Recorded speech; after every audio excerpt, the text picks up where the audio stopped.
para os seus discípulos era a única palavra que poderia levantá-los, era a única palavra que poderia deixá-los de pé, era a única palavra que poderia transformar as suas vidas, era a única palavra que poderia arrancar toda a tristeza, era a única palavra que poderia arrancar todo o desânimo, era a única palavra que poderia arrancar o desespero. É a palavra de Jesus que diz para vocês, repita comigo, igreja: paz seja convosco.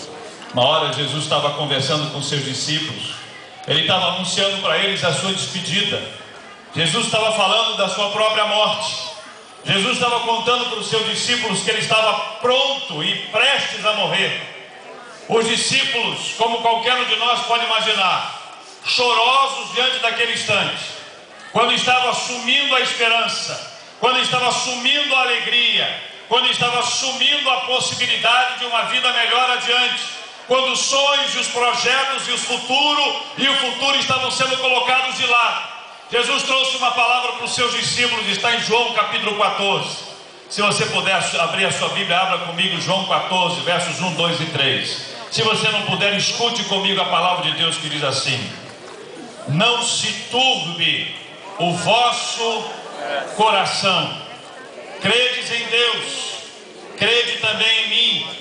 Na casa de meu Pai há muitas moradas, se assim não fora, eu vou-lo teria dito, pois vou preparar-vos lugar. E quando eu for e vos preparar lugar, voltarei e vos receberei para mim mesmo, para que onde eu estou estejais vós também. Essa era a palavra de Jesus Cristo para os seus discípulos naquela época. Essa era uma palavra para aquelas pessoas que estavam diante de um momento terrível, triste de suas vidas. A palavra de Jesus para elas é absolutamente clara: não se turbe o vosso coração, não deixe o seu coração ser perturbado a ponto de perder toda a paz e todo o sossego. Jesus sabe do que estava passando no coração deles. Há uma semana tentaram arrancar de nós a esperança.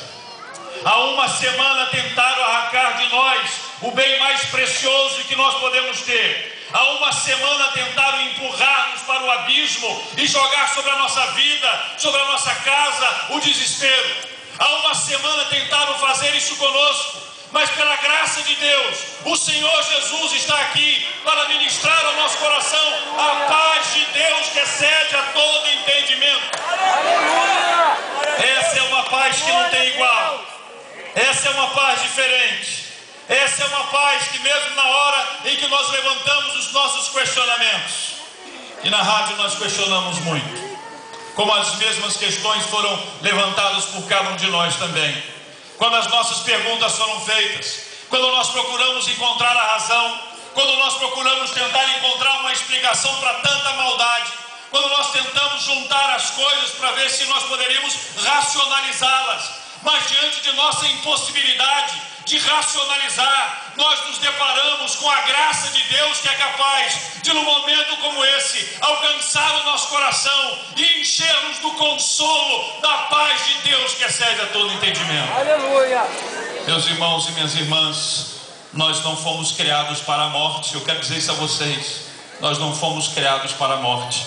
O autor de Eclesiastes, um grande sábio da palavra de Deus, chega a nos dizer uma coisa muito importante: que Deus colocou a eternidade no nosso coração. Deus colocou a eternidade no nosso coração. Nós não estamos acostumados e jamais nos acostumaremos com a possibilidade de morte.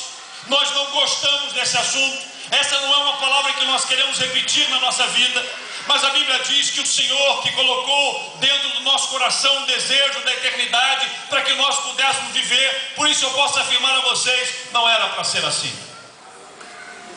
Não era para que nós enfrentássemos a morte, mas Jesus, pela sua misericórdia, sabendo da realidade das nossas vidas, sabendo que essa é uma verdade que todos nós precisaremos enfrentar na nossa vida, Ele chega a nos dizer na hora do choro: bem-aventurados os que choram. Por que, igreja? Por que, igreja? Serão consolados. Porque eles serão consolados. Jesus diz que felizes são aqueles que podem chorar na sua presença. Jesus diz que felizes são aqueles que podem chorar nos seus ombros. Jesus diz que nós podemos chorar nos seus braços. Jesus diz que nós podemos chorar diante dele. E o nosso choro diante de Jesus, o nosso choro diante de Deus, não é um choro daqueles desesperados, mas é um choro daqueles que têm o coração cheio da esperança que vem do Senhor. Aleluia. Essa é a diferença, gritante diferença que existe quando nós nos dobramos diante do Senhor Jesus e nós lançamos diante dele as nossas perguntas e nós lançamos os nossos questionamentos, mas nós nos jogamos nos braços do Senhor, e nos braços do Senhor nos encontramos um lugar de descanso e de paz.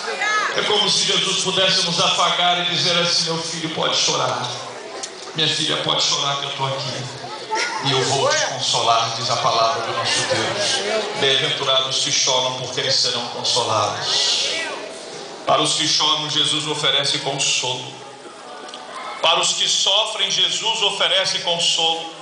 Para os que perdem a esperança, quando entra o desespero, Jesus oferece a paz que não tem explicação. É uma paz interna que vem de Deus para nós. Não é uma paz que precisa de uma explicação, não é alguma coisa racional. Eu não preciso produzir nada, eu não preciso fazer nenhum tipo de esforço, mas essa paz é ministrada sobre o nosso coração, fruto da graça, do poder e da misericórdia de Deus sobre a nossa vida.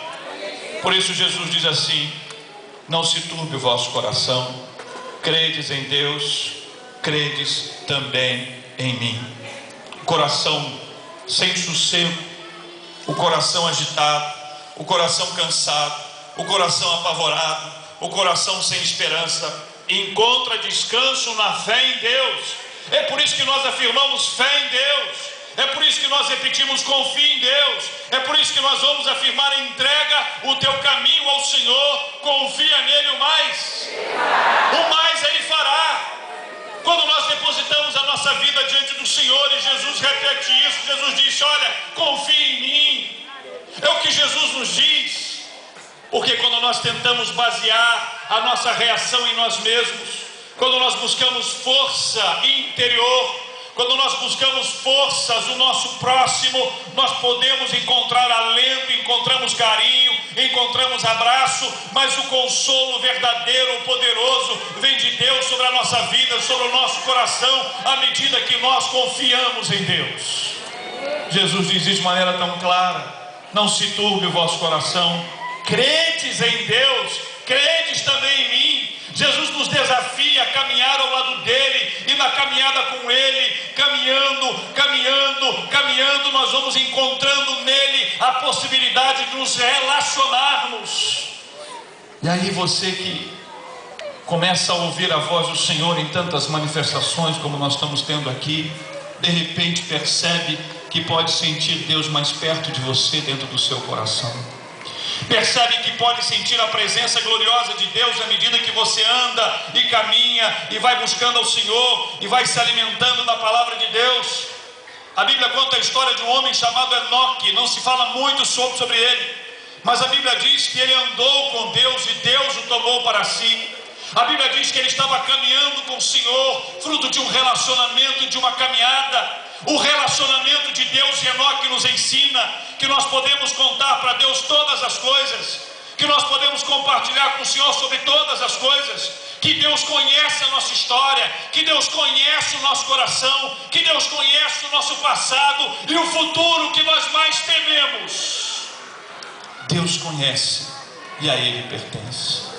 Por isso que quando Jesus nos diz: não se turbe o vosso coração, credes em Deus, Ele nos desafia a caminhar com Ele pela fé e a confiarmos nele e a entregarmos os detalhes da nossa vida nas mãos do Senhor, a deixar todas as outras coisas e nos dobrarmos diante de Deus e dizer: Senhor, sem o Senhor nós não podemos viver, sem a tua direção, sem a tua condução, sem a tua graça, sem a sua misericórdia, nós não teremos condições de levantar para viver, para prosseguir, para ir adiante.